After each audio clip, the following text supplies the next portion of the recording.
Hello, you are watching Shalom World News. I'm Marina Grosser from Washington, D.C. Here are the latest headlines from around the world. Pope Francis, in his remarks marking the 11th anniversary of his papacy, once again highlighted the tragic toll of war, particularly on young lives. He decried the loss of young people in conflicts around the world, emphasizing the devastating consequences of war and the urgent need for peace. During his audience, the Pope renewed his call for prayers for those affected by conflicts, urging Christians to perform acts of solidarity during Lent. He emphasized the importance of fervent prayer for all those suffering from the ravages of war. Calling for prayers for peace, Pope Francis urged everyone to seek the grace to overcome the madness of war, which he described as always ending in defeat.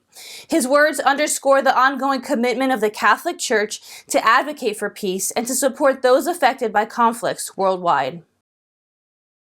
In a statement, the bishops' conferences of the European Union called on the citizens, especially Catholics, to vote responsibly for the upcoming European elections. In the statement released on March 13th, church leaders expressed their belief in moving forward with the European integration project, which was conceived to guarantee peace, freedom, and prosperity. They asked Christians to consider factors and discern well, as it is important to vote for parties that support the project that will promote Christian values and the dignity of every human person. The bishop said Europe and the European Union are going through challenging and uncertain times with a series of crises. Hence, to address the critical issues, courageous, competent, and value-driven policymakers must be chosen. In Nigeria, gunmen who abducted 286 students on March 7th from Kuriga in Kaduna State demanded a total of 1 billion Naira for their release.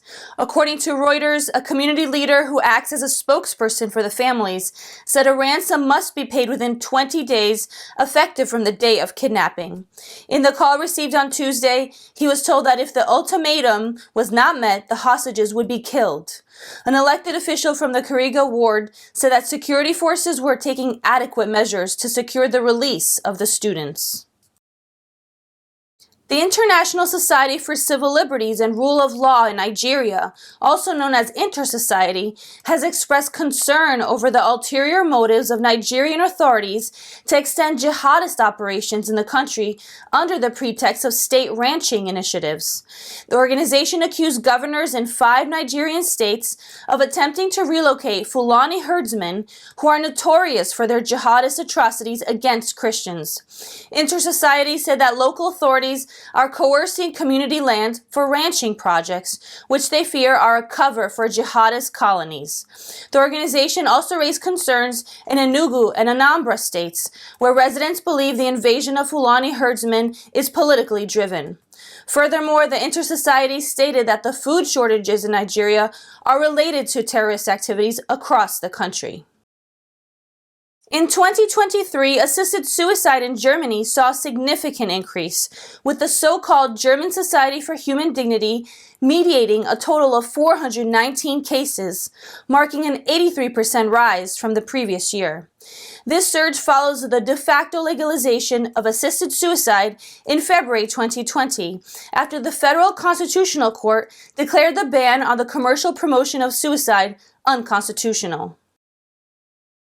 The escalating violence in eastern Congo has resulted in a dire humanitarian crisis, with over 250,000 people displaced in just the past month, according to a senior United Nations official. This crisis adds to the ongoing challenges faced by the region, which has long been plagued by armed groups vying for control of its abundant resources, particularly gold. The situation in eastern Congo is characterized by the presence of over 120 armed groups contributing to mass killings and widespread displacement. The crisis has prompted Congolese President Felix Tshisekedi to accuse Rwanda of providing military support to the rebels, although Rwanda denies these allegations. However, UN experts have reported substantial evidence of Rwandan forces operating in Congo. The withdrawal of both regional and UN peacekeepers from Congo, following accusations of their failure to resolve the conflict, has worsened the situation. Catholic bishops in Ghana question the wisdom of Ghana's recent LGBTQ bill, which imposes severe punishments on homosexuals or those associated with it. According to the Human Sexual Rights and Family Value Bill, those who identify as homosexuals or those who are associated with it would face imprisonment for up to 5 years. Bishop Matthew Kwasi Gyamfi of Suyani, in an interview, remarked that imprisoning homosexuals will only actually increase homosexual acts in prison instead of putting an end to those acts. The bishop also called for better corrective and reformative measures to deal with the issue. At the same time, Bishop Gyamfi made it clear that the statement does not imply the bishops are thinking of accepting homosexuality. After a 4-month fight with lung disease, Patriarch Neophyte, the leader of the Bulgarian Orthodox Church, passed away at 78 in a Sofia hospital. The Holy Synod of the Orthodox Church has also confirmed his passing away. An interim patriarch will be appointed to serve until a successor is chosen within the next 4 months. Patriarch Neophyte, the first elected head of the Orthodox Church in the post-communist Balkan country, was a significant figure in the democratic liberation of Bulgaria from communism during his 11 years of patriarchy. Born in 1945, Simeon Nikolov Dimitrov entered a Troyan monastery in 1975, taking the name Neophyte. He had received Pope Francis during his 2019 visit to Sofia in a gesture of bolstering a relationship between the Vatican and the Orthodox Church. A bill to ban counseling for homosexual individuals was introduced into the New South Wales Parliament on Wednesday after it was delayed for more consultation with both LGBTQ and religious groups. The new legislature intends to criminalize counseling for homosexual individuals and carries a maximum penalty of 5 years in prison, but parents and religious leaders preaching homosexuality as sin are protected under the law. Attorney General Michael Daley said that religious leaders are not banned from preaching their views on the issue. There are also exemptions for conversations between parents and children. Alex Greenwich, progressive member of Parliament and campaigner of the ban, has welcomed the decision, calling it an appropriate measure.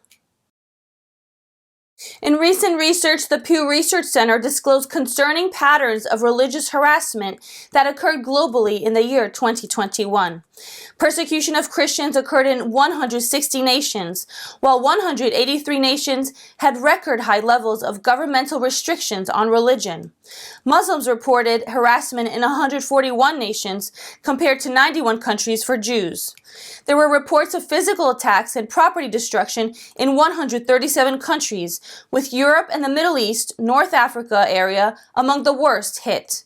Paradoxically, the survey found that in 161 nations, governments have restricted religious groups while also providing them with advantages such as funding for religious studies. In 2021, social conflicts decreased to some extent, while governmental restrictions on religion rose worldwide. A Pakistani Christian youth was arrested by the police in Attock City, Punjab province, on charges of so-called blasphemy under Section 295A. Ashbil Gauri, an 18-year-old Christian, was accused by former classmates Shiraz Gulistan of disrespecting Islam during a religious discussion in a WhatsApp group. But the father of the accused, Babar Gauri, said that Ashbil was arrested in retaliation for his refusal to his friend's coercion to convert him to Islam and his insistence to reject Jesus Christ.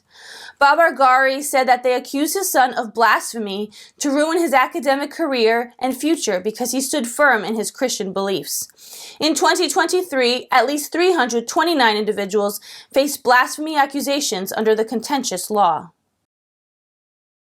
Isabel Vaughan Spruce, a pro-life volunteer, has expressed her concern before the Scottish Parliament's Health, Social Care and Sports Committee about a proposed legislation which seeks expansion of abortion facility buffer zones nationwide.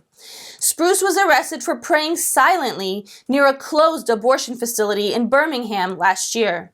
She was charged with so-called engaging in an act intimidating to service users. She shared her fears that similar arrests for thought crime would become a reality in Scotland if the legislation is passed. Women who seek help from pro-life centers fear the expansion of buffer zones from present 150 meters to an unlimited extent, banning prayer and peaceful pro-life speech within homes if they are situated close to an abortion facility. And those are your latest headlines. Join us again tomorrow for more. You can also visit us at swnews.org for more updates. Shalom.